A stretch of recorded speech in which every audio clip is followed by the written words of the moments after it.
Buenas tardes. Continuamos con el ciclo de narrativa del siglo XXI, que en este caso nos va a permitir adentrarnos en el mundo de una figura femenina, Josefina Jarama, perseguidora de unos sueños asequibles, novela publicada por Manuel Guedán en 2022. Tengo que agradecerle al autor que esté presente en el curso de esta exposición y que luego, pues bueno, pueda aclararnos algunos de los aspectos que a lo mejor irán surgiendo a medida que vaya teniendo lugar el análisis tanto de Irene como en la parte que yo complementaré del mismo. Irene Maestro es alumna ahora mismo del segundo grado de estudios hispánicos. Es una persona que tiene un gran entusiasmo por la literatura y estoy seguro de que realizará una presentación bastante completa de la novela. Así que, Irene, cuando quieras tienes la palabra. Pues muchas gracias, Fernando, por la presentación y muchas gracias también a todos los asistentes que estéis aquí en esta sesión, en especial también pues eso, al autor, a Manuel Guedán, por estar aquí. Y nada, quería decir antes de empezar que me hacía mucha ilusión participar en este ciclo. Al principio íbamos a hacer una compañera y yo una obra en conjunto, pero al final he tenido la oportunidad de ocuparme individualmente de Los sueños asequibles de Josefina Jarama y la verdad es que me hace mucha ilusión. Entonces, pues bueno, para comenzar con la obra, vamos a hablar de Josefina Jarama. Es una obra publicada en 2022 por Manuel Guedán. Él nació en Madrid en 1985 y es doctor en literatura latinoamericana. Como profesor, pues ha trabajado en la Universidad Autónoma de Madrid del 2018 al 2019, en la Universidad de Burgos, también en la Universidad de Alcalá. Y es también profesor de escritura creativa en Hotel Kafka. Y por otro lado, como editor, pues ha estado en la editorial de Mi Page, en la revista literaria Buen Salvaje y en la editorial Lengua de Trapo. Como escritor ha publicado 2 ensayos, el primero de ellos de 2013, Yo dormí con un fantasma, y el segundo, Literatura Max Factor, en 2018. Y luego también tiene 2 novelas, la primera en 2016, que se llama Los favores, y la segunda, que es de la que vamos a hablar hoy, que se llama pues, Los sueños asequibles de Josefina Jarama, publicada en 2022 por Alfaguara. Bueno, para empezar un poco a hablar de la obra, quería comenzar con la contraportada, porque fue lo primero que yo leí y que pues me fue guiando un poco a la hora de saber de cómo iba a estar hecha un poco la obra. Y es que al final, en la contraportada, como digo, dice: desde muy pequeña, Josefina Jarama sueña con una vida mejor y sabe que para llegar hasta ella solo hay una vía, cruda y pragmática: el ascenso social. Este lazarillo moderno comienza su andadura en una fábrica de juguetes en Ibi.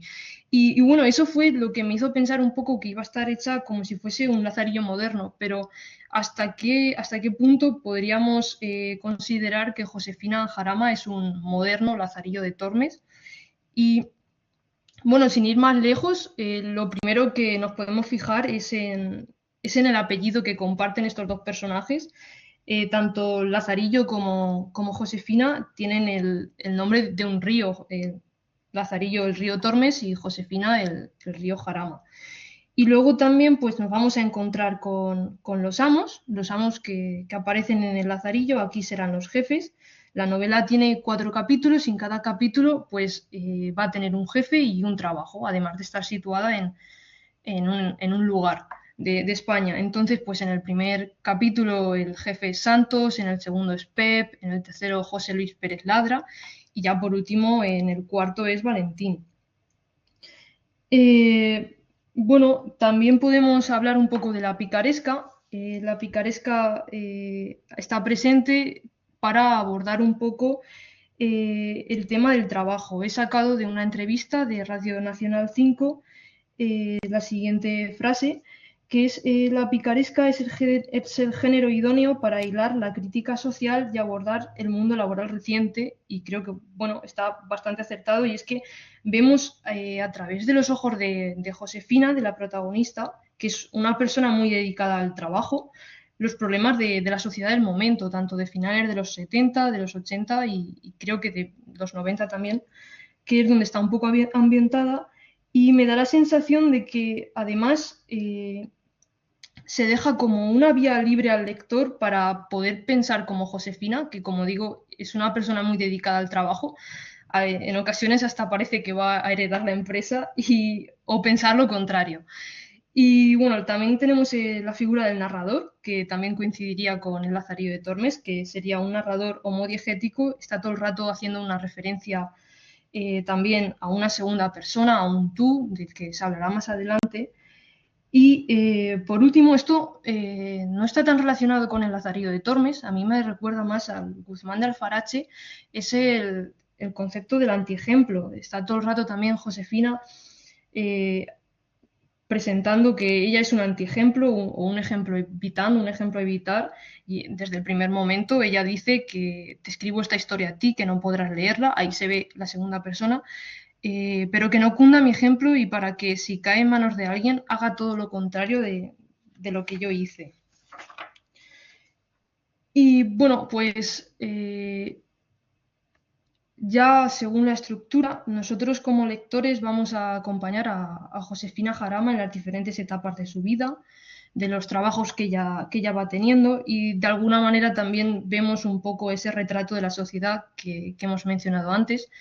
Entonces, Josefina es una chica en el primer capítulo de 17 años más o menos, nacida en, bueno, es de Tibi, pero siempre le ha gustado decir que le hubiese gustado ser de Ibi, y ella es huérfana de padre y entonces se pone a trabajar en la fábrica de juguetes de Ibi con su madre. Bueno, ella trabaja allí y Josefina sirve de modelo para crear una muñeca que le quiere hacer la competencia a las muñecas de famosa, a la muñeca Nancy.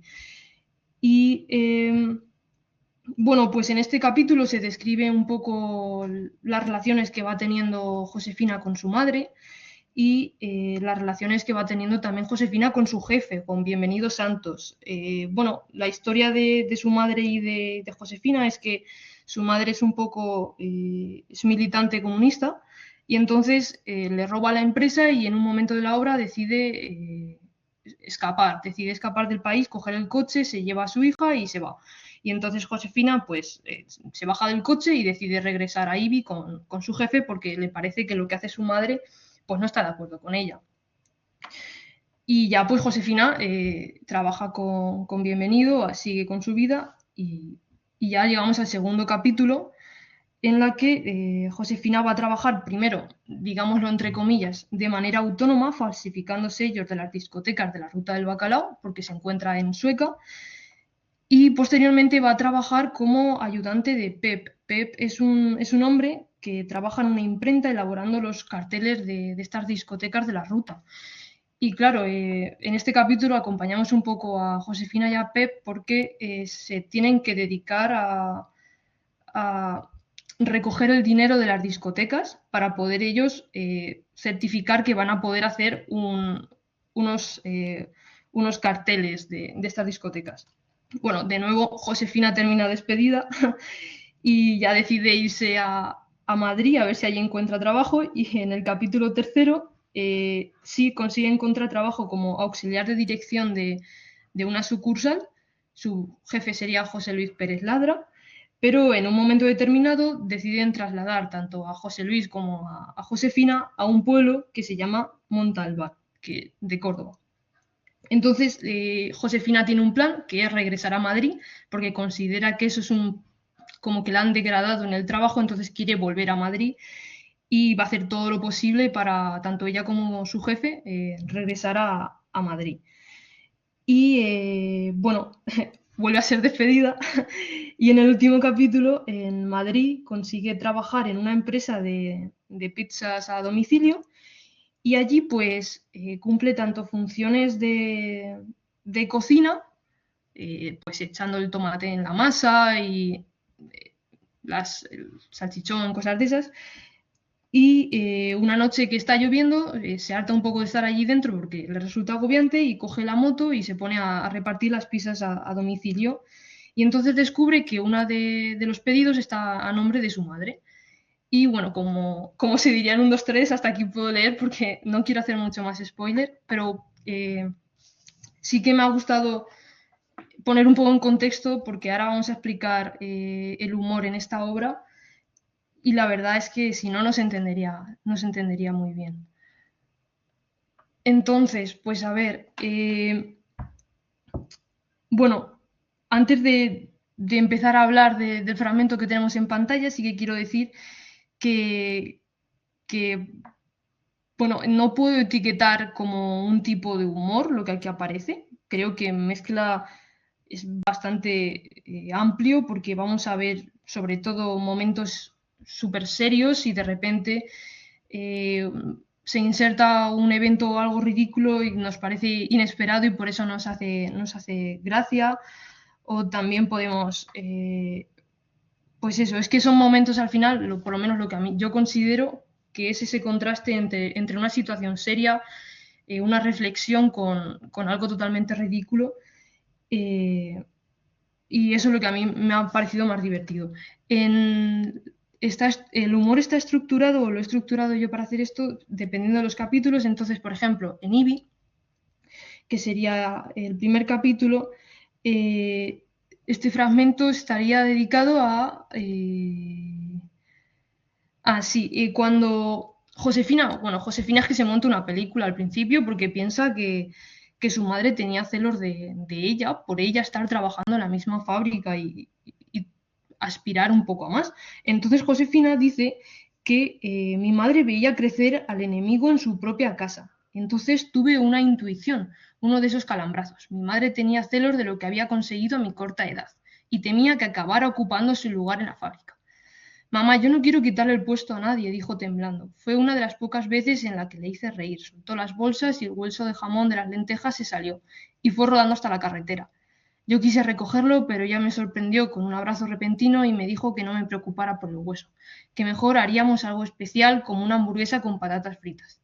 El abrazo me hizo mucha ilusión, pero el desenlace me dio rabia, porque a mí me gustaban más las lentejas. Es, no sé, al principio es totalmente serio porque es lo de temía que acabara ocupando su lugar en la fábrica, tal, y luego, pues meter que a mí me gustaban más las lentejas, seguro que a muchas personas de la actualidad no opinarían lo mismo.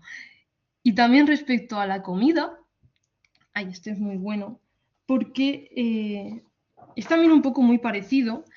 Lina, que es la madre de Josefina, Josefina dice que Lina odiaba la fábrica y detestaba Bienvenido, y había ido viendo con angustia cómo servidora, o sea, Josefina, disfrutaba de la alienación del trabajo más que de los parques y prefería pasar tiempo de compadreo con su explotador antes que conspirando con los compañeros.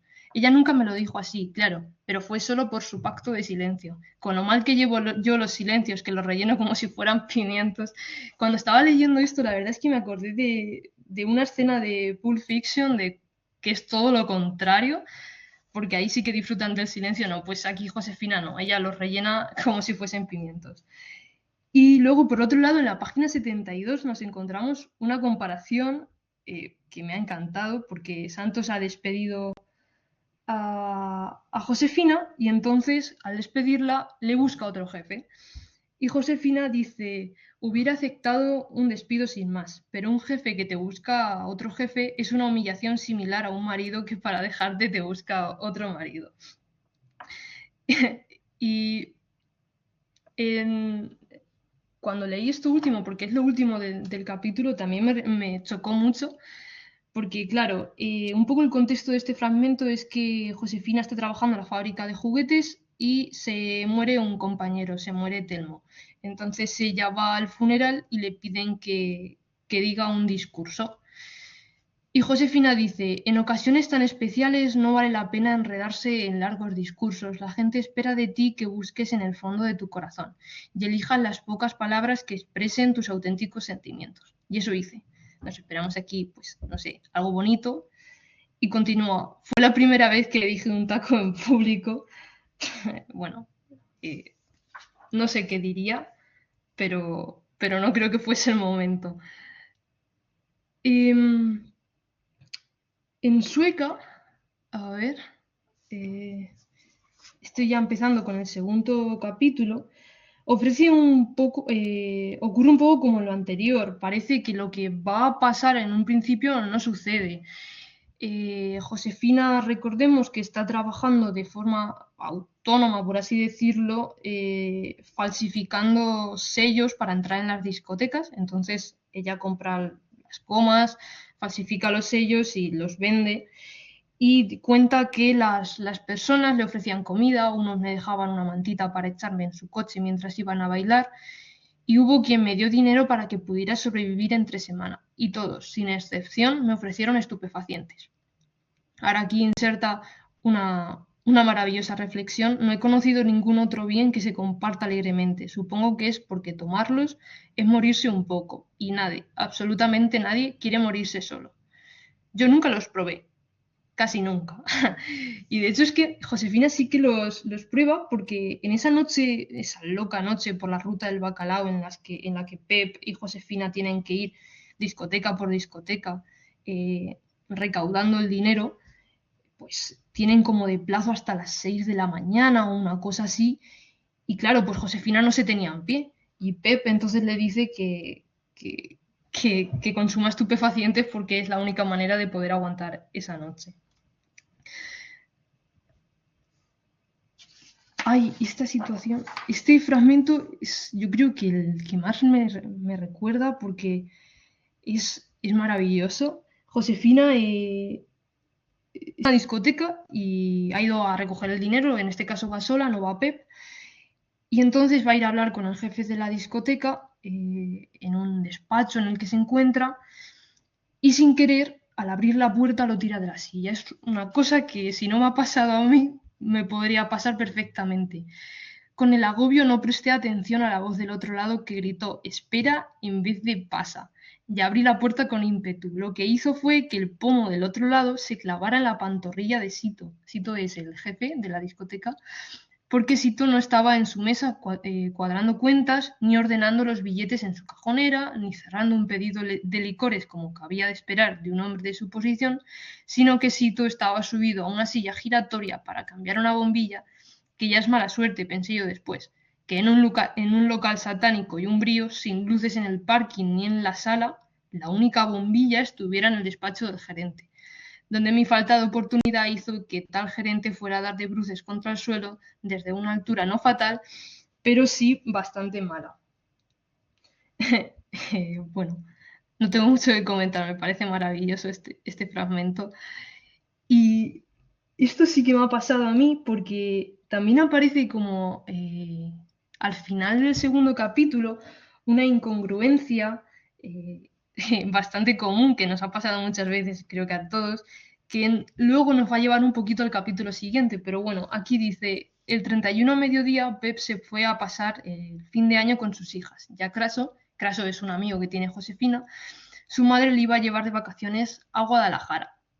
En su momento, y yo creo que todos hasta aquí hemos pensado que Craso se iba a Castilla-La Mancha y no, como me enteré después, que se iba a México. Y es que, como hay una confusión entre Guadalajara de Castilla-La Mancha y Guadalajara de México, pues ahora posteriormente en el siguiente capítulo, Josefina se va a referir a Montalbán, aclarando que es de Córdoba para que no haya confusión con otras Montalbán como Montalbán de Teruel. Y aquí también hay más confusiones, en este caso es una confusión histórica entre Charles de Gaulle, que es como un referente para José Luis López Ladra, que es el jefe en este caso, en este capítulo, de Josefina. Ahora Josefina está trabajando en el banco y dice, a ver, creo que la acaban de relegar a Montalbán, estaban en Madrid, ahora se van a Montalbán, y Josefina le dice, pero deje un pie en la organización para que mañana podamos volver. Montalbán será su isla de Elba. Ese fue Napoleón, Josefina. ¿Qué? Que al que desterraron a Elba fue a Napoleón. Y A ver. Bueno, esta comparación creo que también es muy actual porque también en este capítulo aparece cuando le veían aparecer al final de la calle, le miran con la misma simpatía con que se ve venir un peaje de la autopista. Es, bueno, totalmente irónico. Y la ironía también aparece en el siguiente fragmento. En este caso, los jefes del banco han ido a Montalbán porque quieren como llevarse unos olivos para plantarlos en Madrid. Y Josefina, pues que está un poco cabreada porque quiere ser ella la que vuelva a Madrid, dice, desde la Plaza de Andalucía partió la comitiva que habría de llevar a los excelentísimos visitantes y a a la prensa provincial a ver los olivos seleccionados para su ascenso. Ellos sí irían a Madrid. Las ganas de Josefina por seguir avanzando en esa escala de trabajo no, nunca paran y en este caso lo expresa así, con esa ironía. Y el siguiente fragmento es que, bueno, yo lo leí con la voz de Colombo porque siempre aparece, bueno, aparece en este capítulo también el detective Colombo. Entonces a mí me hizo mucha gracia. Josefina está hablando con no con José Luis López Ladra, sino con el jefe del banco, porque bueno, como he dicho, ellos quieren regresar a Madrid, entonces hacen como una especie de trato porque se han enterado de un plan que tiene el jefe y pues un poco para, eh, si te digo esto y me asciendes a Madrid, pero hagamos un trato, yo me tengo que llevar algo a cambio. Entonces ella está hablando con eso y dice Josefina, el presidente le había dicho todo con el tono con el que dos espías deslizarían sus contraseñas para reconocerse en un banco del parque. Parece que hoy las palomas vuelan bajo. Sí, pero no tanto como los gorriones de ayer. Y ya, bueno, finalmente en el capítulo de Madrid, en el capítulo último, Josefina está trabajando en Deli Pizza, en la empresa de repartir pizzas a domicilio. Y es la noche esa en la que Madrid coge la moto, perdón, Josefina coge la moto y se va por Madrid a repartir pizzas y entonces se encuentra que una pizza está al nombre de su madre. Y es que esa noche estaba lloviendo a mares en Madrid y entonces pues Josefina está calada. Eh, pero al abrir la puerta, toca el timbre y al abrir la puerta no le abre su madre, sino que le abre una amiga de su madre. Volví a subir y llamé al timbre. Mi corazón retumbaba fuerte bajo la cazadora. Abrió una mujer de pelo cobrizo que le sacaba dos cabezas a mi madre. Usted no es Adelina Torregosa. Entonces tú eres Josefina. Y el rostro de la mujer se iluminó al decirlo. Con el casco no te reconocía. ¿Nos conocemos? Yo soy Conchi, una amiga. Pasa, criatura, estás empapada. No me puedo creer que esté viéndote. Tu madre hablaba de ti. ¿Hablaba? ¿Cómo que hablaba? ¿Mi madre ha muerto? He dicho, ¿hablaba? Uy, no, qué bruta. Llevo semanas preparándome para esto y lo estoy haciendo todo fatal. Josefina, perdóname, tu madre está viva, es solo que está en el baño. De puros nervios le han entrado ganas de darse una ducha. Y bueno, es el nerviosismo que tiene también un poco Conchi, la amiga de su madre, pues también nos da un poco de gracia. Es una escena bastante divertida. Y entonces cuando se encuentran, eh, ahora, cuando se encuentran Josefina y su madre, Josefina dice, tantos años y tan cambiadas y quiso el destino que nos reencontráramos, estando las dos por motivos tan diferentes, ella saliendo de una cálida ducha y yo luchando contra el diluvio universal, completamente empapadas. ¿Por qué te fuiste, hija? Te fuiste tú, mamá. Pues nada, es eso, es que tanto la madre como la hija están mojadas. Imaginaros la situación, una por el trabajo porque estaba lloviendo y la otra porque de los nervios había decidido darse una ducha. Y bueno, pues como habéis visto, tampoco es que podamos etiquetar el humor que hay aquí en esta obra, pero bueno, a mí me ha resultado bastante divertido en estos momentos y luego también hay muchos más, como eh, pues eh, las escenas del banco, de cómo trata Josefina con los habitantes de Montalbán, es también muy divertido. Pero bueno, también el libro lo que puedo decir es que me lo esperaba O sea, no esperaba aprender tanto de cómo era la sociedad de ese momento, porque son años que obviamente pues yo no he vivido.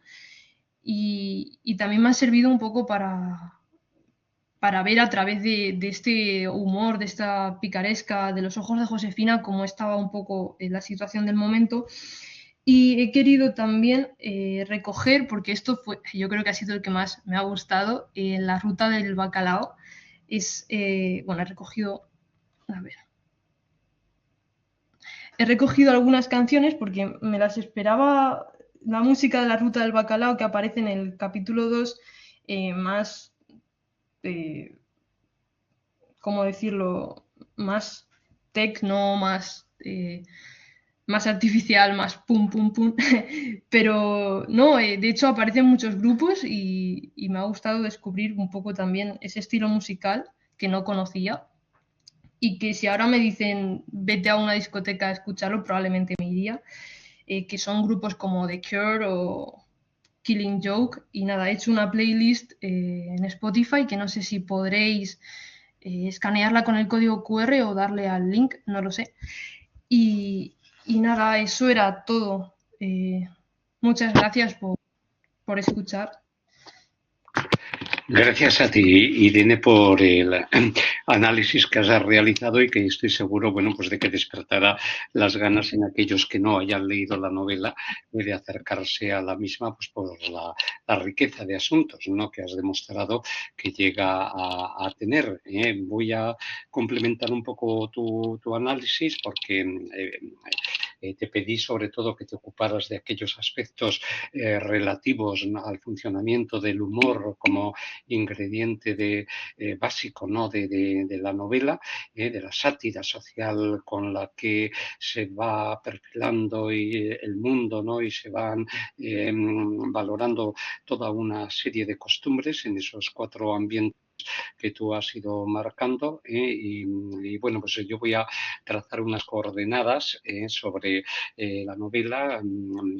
Ya señalado, ¿no?, estaba ahí en la faja indicada ese peso de la tradición picaresca, que es muy evidente, tanto en lo que implica la aparición de la primera persona como en el cambio de amos o de jefes, diríamos en este caso, en ese proceso de buscar una vida que sea acorde, ¿no?, con los sueños, ¿no? Y yo creo que podríamos empezar precisamente con el valor del título de esta novela, ¿no? También con el acierto, ya que ahora mismo lo tenemos delante, de la portada fijada por Alfaguara, porque, bueno, no deja de ser un traje de chaqueta femenino con unos zapatos y un espejo al lado, que está esperando a ser vestido para que alguien pueda lanzarse al mundo y pueda, pues, realmente cumplir, ¿no?, esos deseos que en este caso pues se alberga desde niña. Es decir, estaríamos ante una novela que podríamos encuadrar pues dentro de este grupo de novelas de formación, de aprendizaje, es decir, los Bildungsroman, ¿no?, en donde tenemos a una figura que cogemos desde una edad muy temprana, prácticamente desde niña, y que está, si no en una situación marginal o límite, sí que quiere o tiene el empeño suficiente pues para poder luchar y salir adelante y labrarse, ¿no?, diríamos, aunque pueda llegar a ser tópica la expresión, un porvenir, ¿no? Ese porvenir está fundamentado en esos sueños que se quieren cumplir. Esto es lo que nos llevaría pues a ver algunos pasajes en donde justamente aparecería ese término. Yo tenía ambición, claro que sí, pero también miedo a la frustración, respeto al enemigo y la íntima convicción de que los sueños han de ser siempre asequibles, ¿no? Tenemos entonces una figura con los pies en la tierra, ¿no?, sabiendo que se iba a enfrentar a toda una serie de dificultades, pero bueno, con afán, con esfuerzo, podría lograr sacar adelante esos proyectos. Y ello ellos más bien al contrario, ¿no? Es decir, como ha comentado Irene, muchas veces los recursos de humor consisten en contradecir, ¿no?, las expectativas que se están poniendo en juego, a lo mejor con una frase muy breve, muy corta, que nos ofrecen una perspectiva contraria. Es decir, aquí la protagonista, como ocurre en la novela picaresca y en buena parte de esta tradición de las Bildungsroman, pensemos en la busca de Pío Baroja, ¿no?, o en Eva Luna, por ejemplo, de Isabel Allende, que podría ser otro reflejo. En este sentido, es estar siempre enfrentándose, ¿no?, ante una serie de obstáculos que de una forma indefectible pues están siendo puestos pues, por aquellos que de algún modo quieren aprovecharse, ¿no?, de quienes trabajan con ellos, de quienes están sirviéndoles, de quienes están de algún modo, bueno, pues permitiéndoles que sus vidas no vayan adelante sin preocuparse, ¿no?, por ellos. En otro momento, que también es justo cuando está hablando con su madre, en el encuentro final que llegan a tener, le dice: tú estabas persiguiendo tus sueños como yo luego he perseguido los míos, le dice Josefina a su madre, y la madre le dice: los sueños no hay que perseguirlos, Fina, es mejor engañarlos, darles gato por liebre.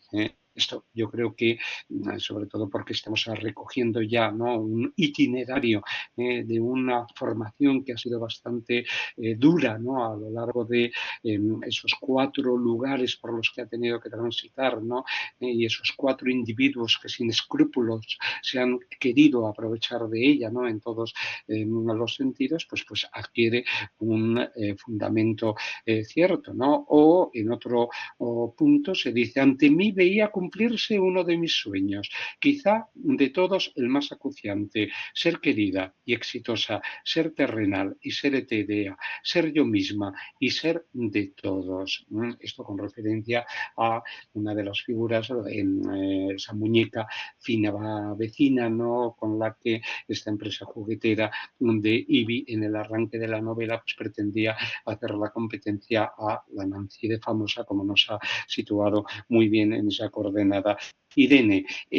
No hay muchas referencias cronológicas que se den en el texto, pero están las suficientes como para estarnos moviendo en lo que sería el tiempo de la historia, ¿no?, el tiempo cronológico, justamente de 1968, que es cuando la casa juguetera famosa saca esta muñeca que tiene un éxito verdaderamente arrollador, Nancy, y luego van apareciendo algunas fechas que nos permiten ir situándonos, ¿no? Cuando habla con José Luis Pérez, el banquero, pues habla: ¿a quién vas a votar? Yo voy a votar a UCD. Bueno, pues a ver el nuevo invento de Suárez, ¿no? Está hablando del Centro Democrático y Social y nos encontramos en 1982, por ejemplo, ¿no? O luego un poco más adelante, en 1989, ¿no?, cuando se habla ese otro elemento muy bien embarcado, ¿no?, con una fina ironía por parte del autor del libretazo, ¿no? Es decir, estos productos bancarios con los que se buscaba que la banca ofrecía unos intereses realmente pingües, ¿no?, para que los ahorradores se llevaran sus fondos, ¿no?, hacia esas entidades concretas. Y bueno, yo recordaba, ya por mis muchos años, esa especie de competición que hubo entre los bancos por ganar clientes en este sentido, ¿no? Y me he molestado en buscar a ver qué pasaba en 1989 para situar esta referencia, y efectivamente fue cuando el Banco Santander sacó un producto que llamaba la supercuenta.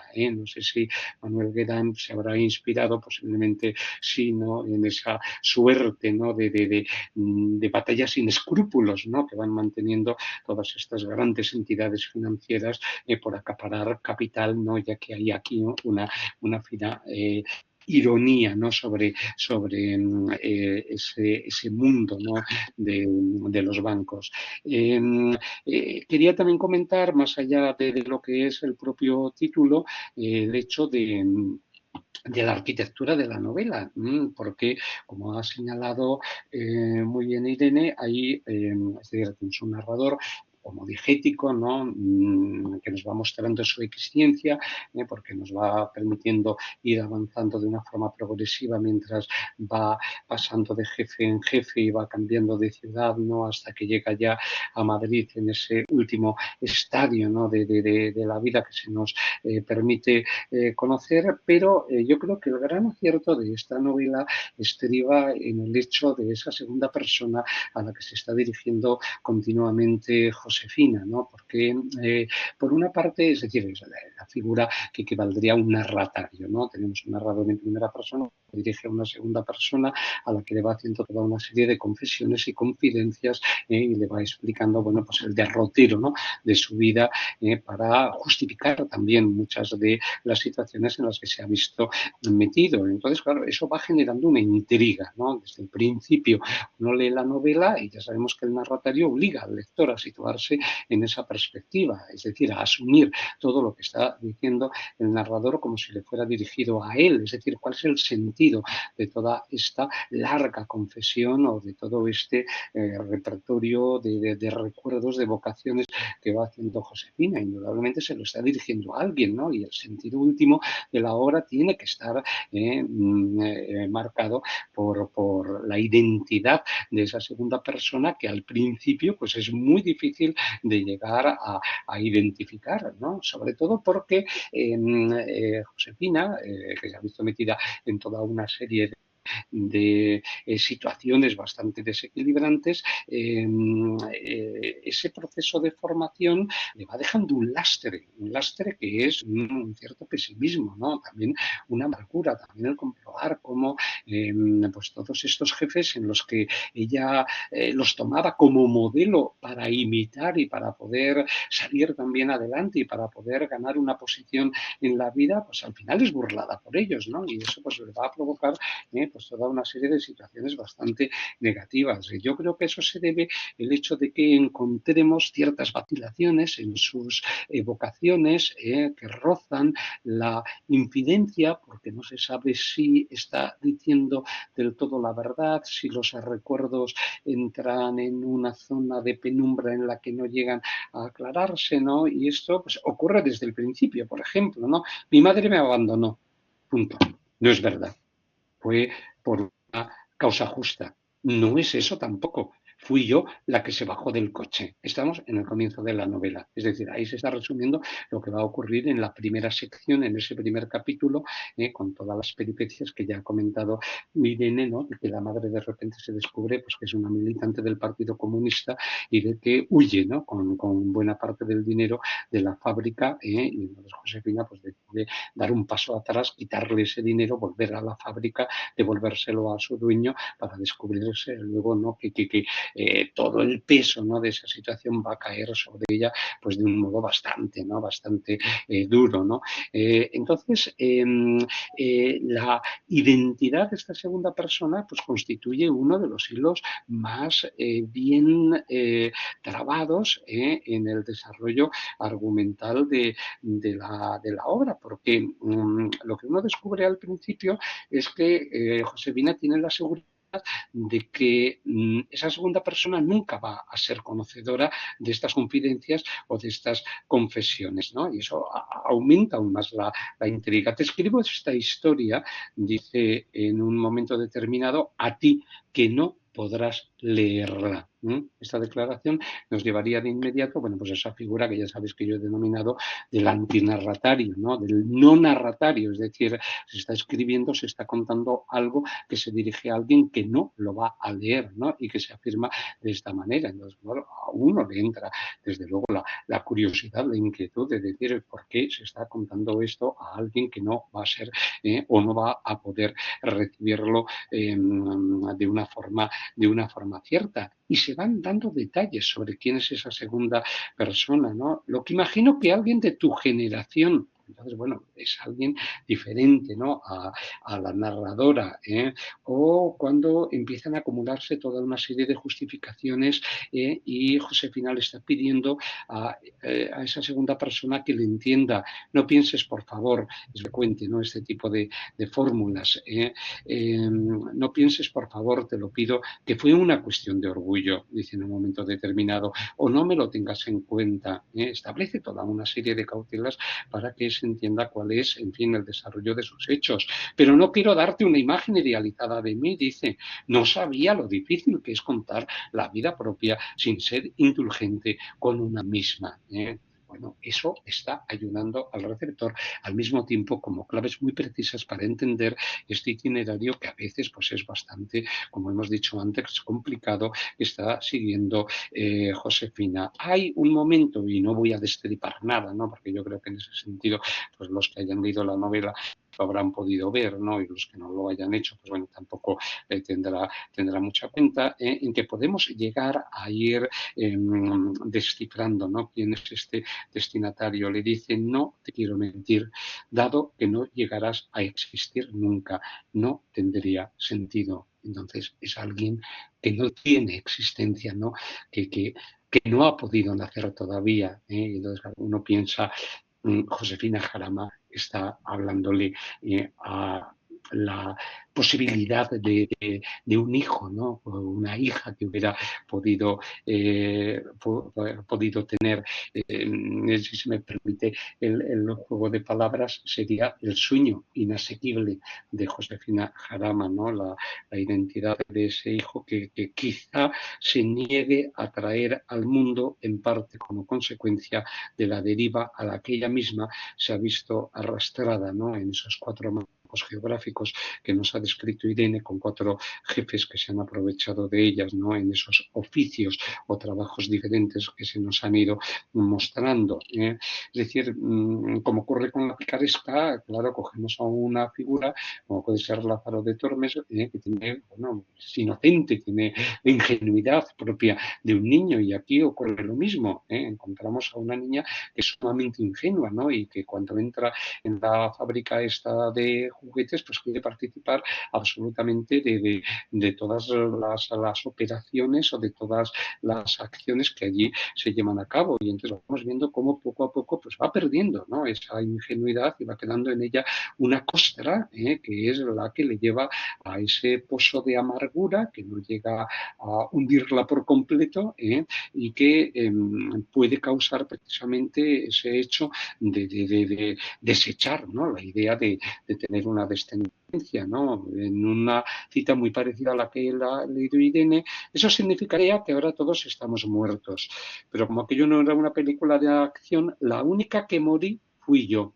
Bueno, claro, y tú conmigo. Ese tú ya se ve, ¿no?, indudablemente que se está refiriendo, ¿no?, a ese hijo. Esto cambia por completo la novela, es decir, no estamos ante una simple novela pues de humor, como podría llegar a ser la de Gordo de Feria, que estuvimos comentando también en este ciclo, hecha con una continua sucesión de chistes o de gags no propios de los monologuistas, ¿no?, que era justamente el mundo, ¿no?, que construía ahí García Llobet, ¿no?, sino que aquí hay un análisis muy profundo de una identidad femenina que va pasando por estas 4 situaciones, que no la van dejando ni muchísimo menos de una forma, es decir, que la vida pasa por ella, ¿no?, y que esas situaciones le van dejando pues ese peso, ¿no?, que va mostrando de esa manera. Entonces, en ese análisis psicológico de la figura, la relación que mantuvo con la madre, primera, cuarta parte, están muy bien establecidas, ¿no?, en ese sentido, ¿no? ¿Y qué pensarás tú de mí ahora que te cuento estas cosas? No tengo mi sinceridad en tanta estima, y sé que por esto mismo me descubro, porque nunca llegarás a existir. De lo contrario, te ocultaría estos pasajes de mi biografía, como mi madre me negó los suyos, dice. Entonces, claro, ahí hay un matiz, ¿no?, muy importante de haber arrastrado la huida de la madre, la huida luego que pensó de sí misma, ¿no?, de ese abandono que sufre en esa adolescencia, esa vuelta de nuevo a sus orígenes para empezar otra vez a luchar desde una posición pues realmente patética, ¿no?, por el modo en que es relegada por todos y es tratada con un profundo desprecio, ¿no? En este sentido hay que admirar en esta novela, ¿no?, y yo creo que es uno de los aciertos también del autor, la capacidad que tiene para ir recreando minuciosamente cada uno de estos 4 escenarios, ¿no? Porque cuando estamos en Ibi, pues la ambientación levantina, ¿no?, del mundo, también de Sueca, en el que se está moviendo la protagonista, ¿no? Luego, pues el Montalbán, que está muy bien, entre paréntesis, de Córdoba, ¿no? Siempre con esa fórmula que se va repitiendo, el mundo de Andalucía o el mundo de la capital de España, ¿no?, de Madrid. A mí me recordaba, pues bueno, pues este proceso del árbol de la ciencia de Pío Baroja, ¿no?, en donde también el autor, también en lo que podría llegar a ser una novela de formación de Andrés Hurtado, pues nos va pasando desde una España más o menos rural, de unos pueblos, bueno, que tienen una cierta industria en este caso, y luego hasta que llegamos, ¿no?, a la capital, ¿no?, y ya el reflejo de distintos ambientes para realizar o para trazar esa crítica social que se lleva a cabo. Ella cuenta su historia porque necesita confesar, ¿no?, necesita pues dar cuenta, ¿no?, de todas esas señas de identidad, ¿no?, que han ido forjando su carácter. En la cuarta parte de Madrid dice: no debo adelantarme, fueron los días más trepidantes de mi vida, ¿no? Están muy bien planteadas además estas frases breves, cortantes, que le permiten al lector ir anudando pues las intrigas que le llevan, ¿no?, a seguir, ¿no?, construyendo este mundo posible que está encerrado en esta novela, ¿no?, o por lo menos muy trepidantes. ¿Quién sabe lo que me espera ahora? Ahí está muy bien ese paréntesis, esa focalización, ese ahora, ¿no?, que nos puede situar ya, claro, en ese tramo final de la vida de Josefina Jarama, en donde pues está recuperando todo el desarrollo. Ya hemos sospechado el inicio, más o menos finales de los años 60, ahora estamos entre el 89, 90, etcétera, y dice de repente: y quiero contártelo todo, ¿no? Entonces el tono confesional es muy claro, ¿no? Es decir, en la relación con esa persona que no ha nacido, esa persona que no llegará a existir nunca, la necesidad, ¿no?, de poner sobre la mesa lo que han sido todas esas etapas de la propia vida. Hay que darse cuenta también de que, por ejemplo, esta mujer, Josefina Jarama, es verdad que ha pasado por 4 jefes distintos a los que ha admirado, ¿no?, a los que incluso ha idolatrado, quería ser como ellos, quería de algún modo imitarlos para poder ascender en la vida como ellos habían ascendido. Luego nos descubrimos, ¿no?, que no es que sean muertos de hambre, pero básicamente todos, quien más, quien menos, pues están encubriendo sus propios fracasos personales, ¿no? Y eso es lo que hace, ¿no?, que ese proceso de maduración pues gane un valor aún mayor desde el punto de vista de la crítica que se está llevando a cabo. Pero, por ejemplo, en ningún caso lo que quería decir se nos habla de las relaciones sentimentales que haya podido llegar a tener, ¿no? Ese es un punto en el que no se toca la novela, ¿no?, porque es alguien que está enteramente, ¿no?, enfocada, entregada al trabajo, con una pasión, con un empeño pues realmente admirables, ¿no? Y no tiene tiempo absolutamente para nada más, con lo cual, claro, difícilmente podría llegar a existir nadie en este sentido. Por tanto, yo creo que la novela, pues como vemos, pues está muy bien construida, ha querido ser, se han reunido, ¿no? Resumo ya muchos esquemas de la narrativa tradicional, ¿no?, desde la picaresca, la novela de aprendizaje, la novela realista, ¿no?, por la descripción de distintos cuadros de costumbres que están hechos en cada uno de estos lugares, ¿no?, además con unos procesos procesos de descripción que están muy bien cuidados, es decir, uno puede entender cómo funciona una fábrica de juguetes, puede entender cuál es el trasfondo de las discotecas, puede saber cómo operan las entidades bancarias, ¿no? En este sentido, ¿no? Incluso una cadena de pizzas, ¿no? Como ese Deli Pizza, que es el último lugar en el que va a trabajar Josefina Manresa, ¿no? Y yo creo que ahí, pues Manuel Guedán lo borda, es decir, el desarrollo, la capacidad que nos presta para adentrarnos en esos universos de trabajo, pues es realmente admirable, ¿no? Por eso podemos decir que son cuadros de costumbres, pero de costumbres actuales, ¿no? Que podemos echar y que podemos sentir muy cercanos porque es la historia coetánea, ¿no? En la que nos encontramos y porque se explican también muchas situaciones de nuestro presente, las cuestiones de los bancos, de las industrias, también ese proceso de tener que sobrevivir, el más listo es el que sale adelante, ¿no?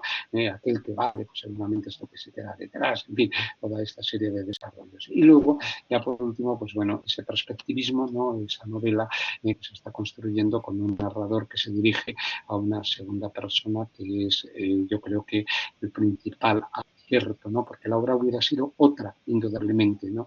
Es decir, aquí nos estamos preguntando continuamente a quién te estás dirigiendo cuando lo sabemos, ¿por qué le estás contando esto? ¿Cómo puedes hablar a alguien que dices que no va a existir, que no van a hacer, que de algún modo pues no va a tener cabida, en fin, en este mundo tan desastroso como es el que ha quedado dibujado en estos 4 tramos? Bueno, yo he querido incidir un poco en el aspecto, ¿no? del contenido de la obra, porque quise sobre todo pues, que reflejara también, ¿no? Que estamos en el ciclo de las novelas de humor y la crítica recibió esta novela también por esa fina ironía, ¿no? Por la sátira social, por las situaciones risibles con las que el autor pues, nos permite acercarnos a cada uno de esos ámbitos. Bien, con esto yo ya termino. Como siempre, pues le doy primero la palabra a la ponente, a Irene, por si quiere completar alguna de las cosas que yo he dicho, y de inmediato pues le daré la palabra a Manuel Guedán, por si nos quiere decir, no os habéis enterado de nada, ¿no? Yo no quería decir nada de esto, en fin, y nos da la vuelta por completo al análisis que hemos planteado. Irene, ¿quieres decir algo? Nada, que muchas gracias y nada, no tengo nada más que decir. Me ha parecido muy bien lo que ha Bueno, añadido. Nada. pues Manuel, yo creo que, como siempre se dice tontamente por alusiones, ¿verdad? Te pediríamos, en fin, si quisieras hacernos algún comentario a este análisis doble que hemos realizado Irene y yo de tu novela y darte de nuevo la enhorabuena por la misma. Bueno, pues nada, muchísimas gracias, la verdad. Sí, sí, no, nada que refutar al estupendo análisis que habéis hecho. La verdad es que muchísimas gracias a los dos y en general al resto de compañeros también por leerla, pero vaya, vosotros por el análisis tan minucioso que habéis hecho y el cariño que le habéis puesto a la lectura de la novela. Yo, bueno, por dar alguna cosa así de pincelada general, pero que luego vaya, que la gente participe o pregunte lo que quiera y sintiéndose libre además para hablar bien o mal de la novela, por supuestísimo, que para eso está, ¿no? No para convertirlas en estatuas, sino para discutirlas en todos los sentidos. Y bueno, pues sí, yo me ha hecho ilusión la alusión al título que estuvo a punto por contar, digo alguna cosa así, eso que decías al principio, Fernando, del proceso, ¿no? La novela estuvo a punto, la editora propuso acortarlo y que se llamara Los sueños asequibles, a secas. Y yo el título me da un poco de miedo porque de alguna manera es muy explícito, eso es verdad, respecto a esa condición de los sueños asequibles. Yo quería, eso sí, sueños es una palabra que no me gusta nada. Si alguien me hubiera dicho hace 4 años que yo iba a poner la palabra en un título de novela, vamos, me hubiera muerto de risa y no le hubiera creído, ¿no? Pero justo encontré que la manera de ponerlo o por la que se volvía válida es porque lo contraponía con un adjetivo económico, ¿no? Del ámbito económico. los módicos sueños de Josefina, los sueños asequibles, que generalmente es lo que nunca vemos. Parece que los sueños dependen de uno, pero en realidad los sueños dependen en buena medida de nuestras condiciones materiales, ¿no? Para poder llevarlos a cabo o no. También se puede llevar a cabo a veces sin condiciones materiales adecuadas, pero es más o menos milagroso, que eso es lo que nos ocultan, ¿no? Entonces, cuando di con esa fórmula de ponerle un término económico, revelando un poco esa naturaleza oculta de los sueños, pues que es que hay que tener un poco de dinero para poder cumplirlo muchas veces, desafortunadamente, pues ahí ya de repente me volvió a gustar la idea de poner los sueños, ¿no? Y yo quería el título largo en principio, aunque yo confío también mucho en la labor de los editores, quizás porque también soy editor y sé que a veces estará bien. Y cuando me propusieron recortarlo, pues que sí, a pesar de que es verdad que me gustaba la idea de que fue un título largo, que ya casi no se hacen, ¿no? Que a mayoría de los títulos se confunden un poco como de sustantivo y adjetivo y ya, ¿no?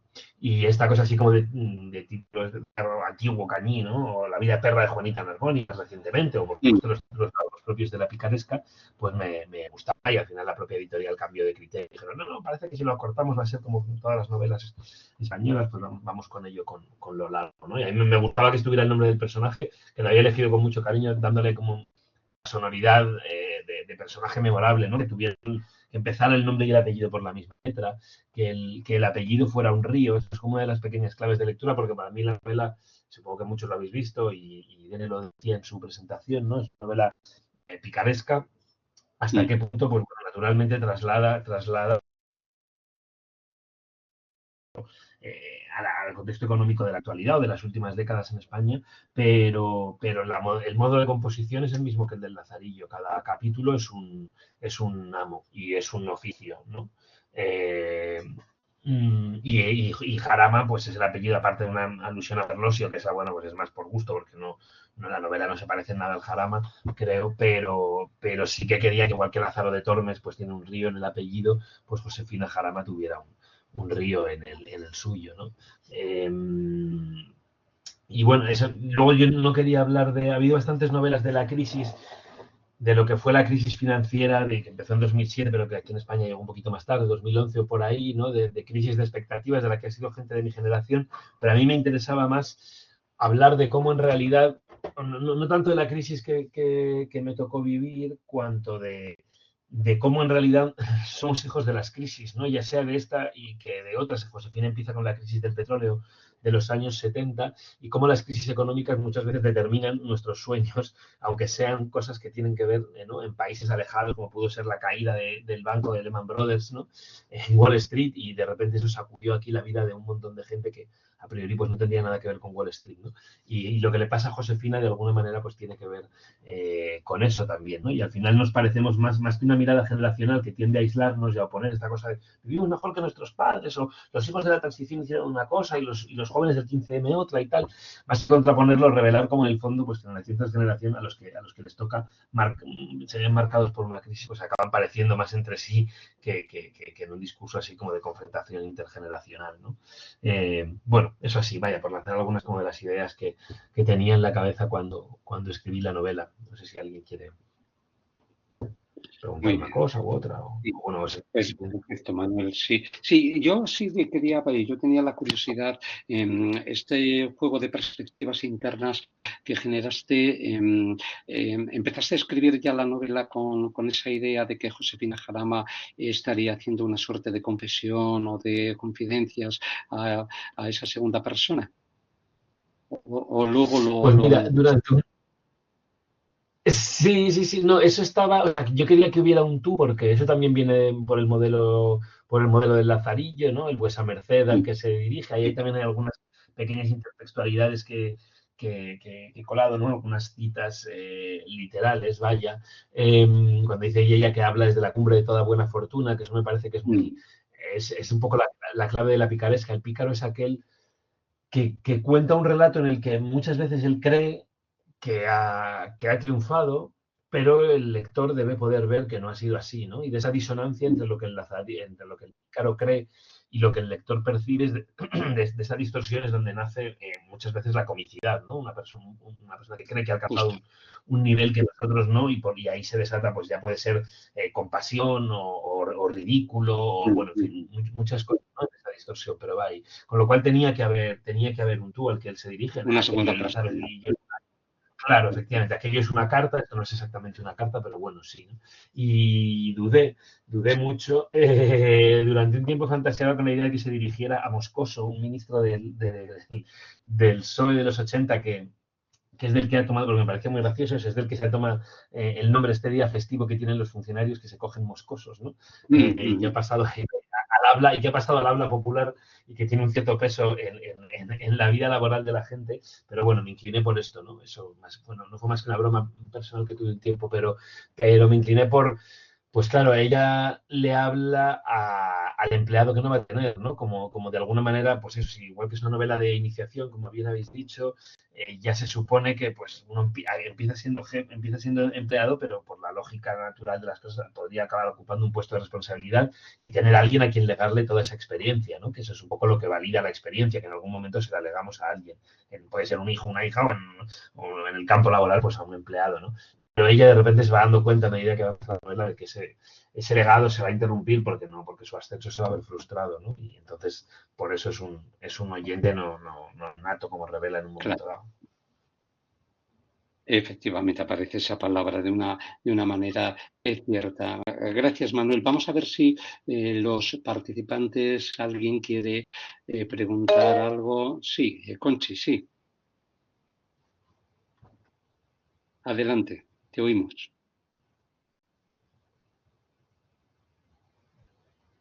Conchi, sí, Pero puedes. está silenciada. ¿Tienes bien puesto el sonido?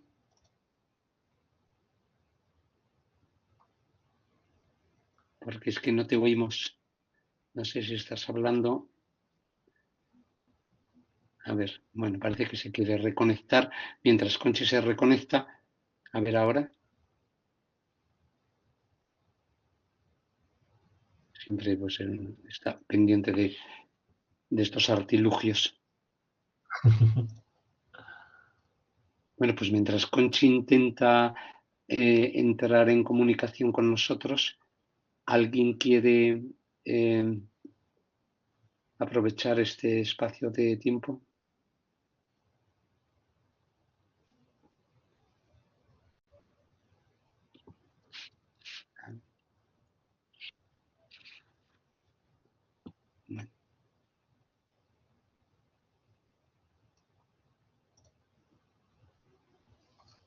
Bueno, no parece que lo consiga. Bueno, ¿tenéis alguna cuestión que plantear sobre esta novela? Os pregunto ya a los demás.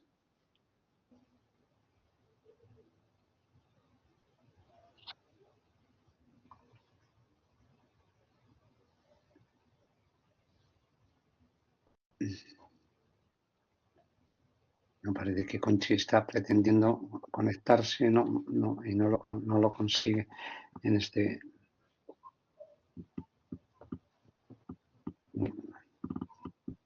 Bueno, veis que en cualquiera de los casos, pues si no habéis leído la novela, yo espero que al menos pues las cuestiones que hemos ido aquí planteando pues os permitan, ¿no?, acercaros a la misma, ¿no? Porque se pasa un buen rato, ¿no?, con estas situaciones, aunque luego siempre queda, ¿no?, ese regusto de los pequeños, ¿no?, fracasos a los que se ve abocada la protagonista, ¿no?, intentando salir a flote, ¿no? Sí, eh, vale, pues nada, Conchi da por perdida la posibilidad de contactar con nosotros. Bien, entonces ya sí paso la comunicación. ¿Alguno más que quiera decir algo si se ha acercado a la novela? Sí, sí, Mar.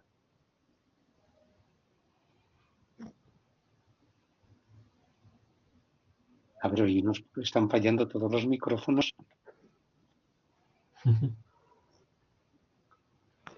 Oye, ¿me escucháis ahora? Lo oímos perfectamente ahora. Sí, ay, pues dejadme hablar, por favor.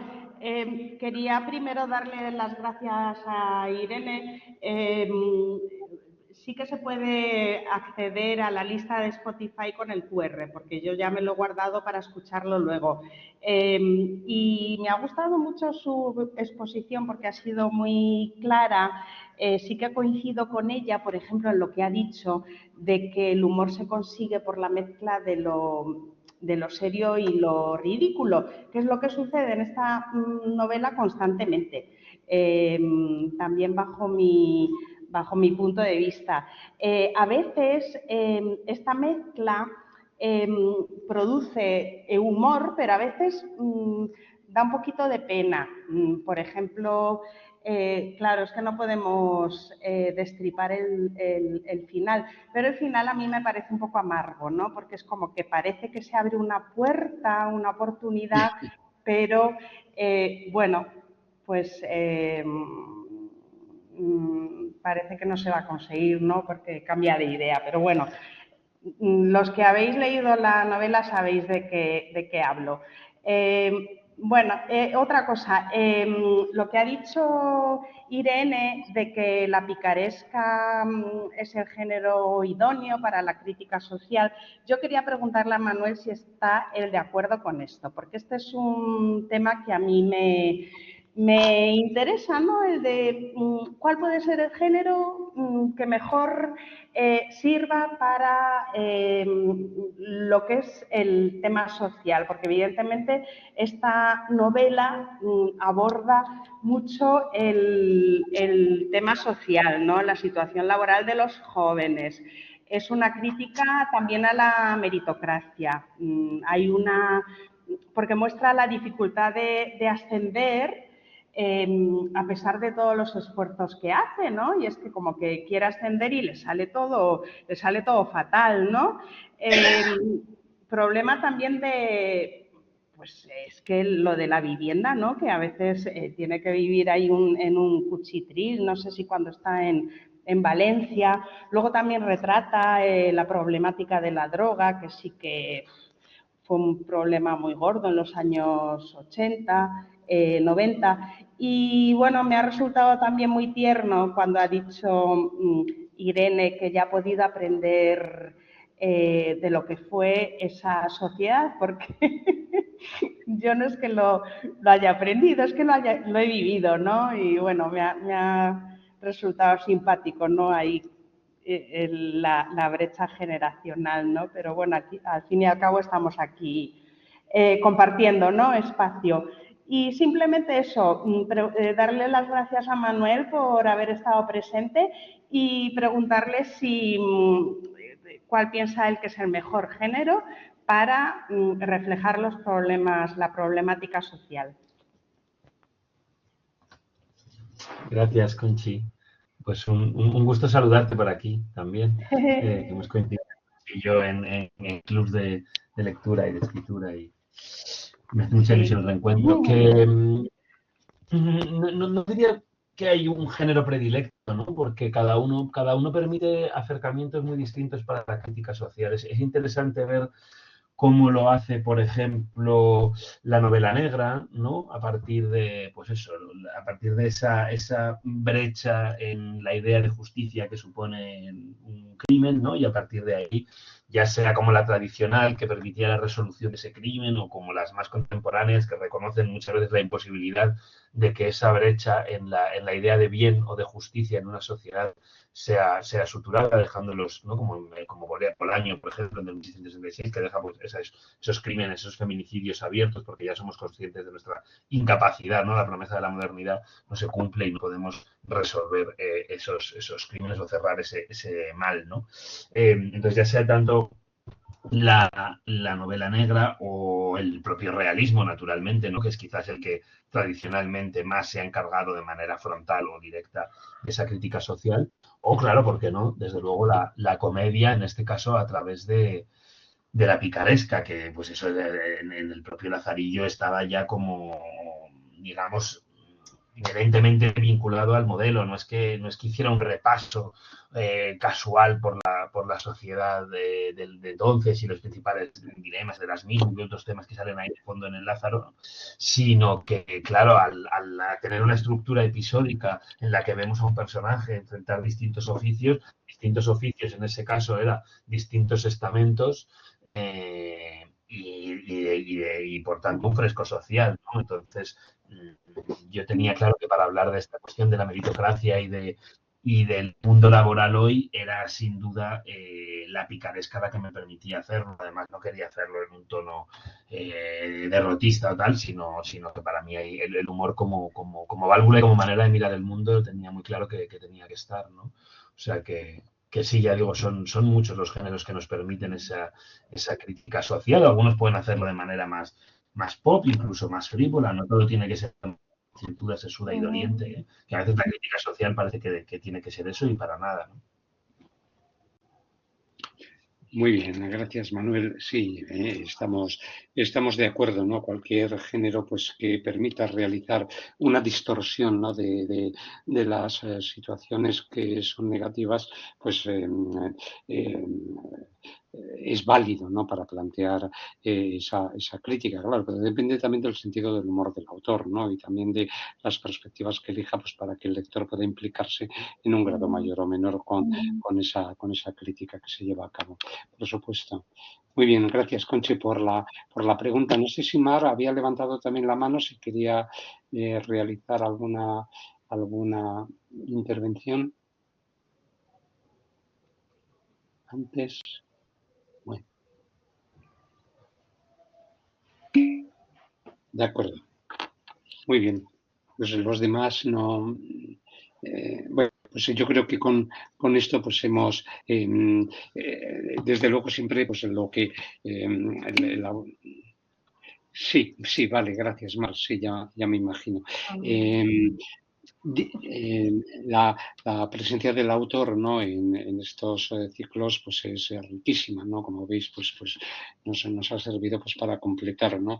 algunas de las ideas que hemos puesto en juego, ¿no? Fundamentalmente también el proceso de la construcción de la novela, ¿no? de la edición, ¿no? A mí me ha interesado muchísimo lo que nos ha estado indicando sobre el título. Indudablemente, si no hubiera aparecido el nombre del personaje, pues hubiera perdido mucho, un gran valor, ¿no? La novela. Yo creo que además ha sabido, ¿no?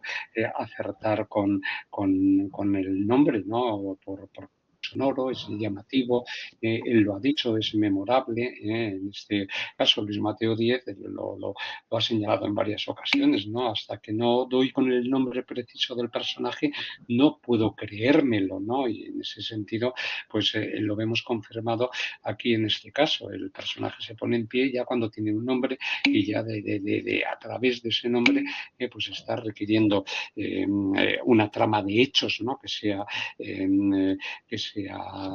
le permita, ¿no? de desarrollar todas las posibilidades que lleva consigo.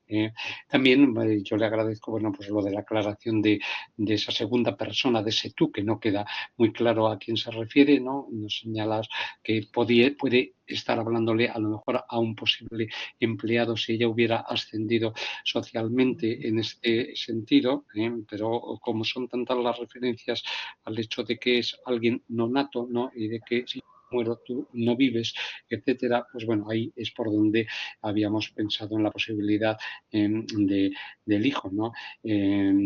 Si hubieras visto la luz, ¿no? Es que son frases que indudablemente llevan esa orientación, pero bueno, se genera una ambigüedad, ¿no? Que es también muy importante pues para que la lectura pues se abra también a muchos de estos planteamientos. En cualquier caso, es evidente que lo que quiere hacer Josefina es esa confesión, ¿no? Ese quiero contártelo todo, que aparece también de una forma muy explícita en un momento determinado.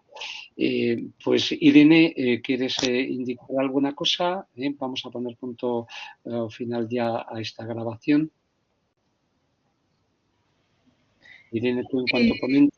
Pues nada, en un principio, ¿no? Que muchas gracias a todos y bueno, la semana que viene es la última sesión, entonces nos volveremos a ver. Efectivamente, tenemos el cierre con Mis días con los COP de Xita Rubert, que como hemos ido avanzando cronológicamente, pues nos enfrentamos ya a autores nacidos en la década de los 90. Pues bueno, voy a poner fin a la grabación.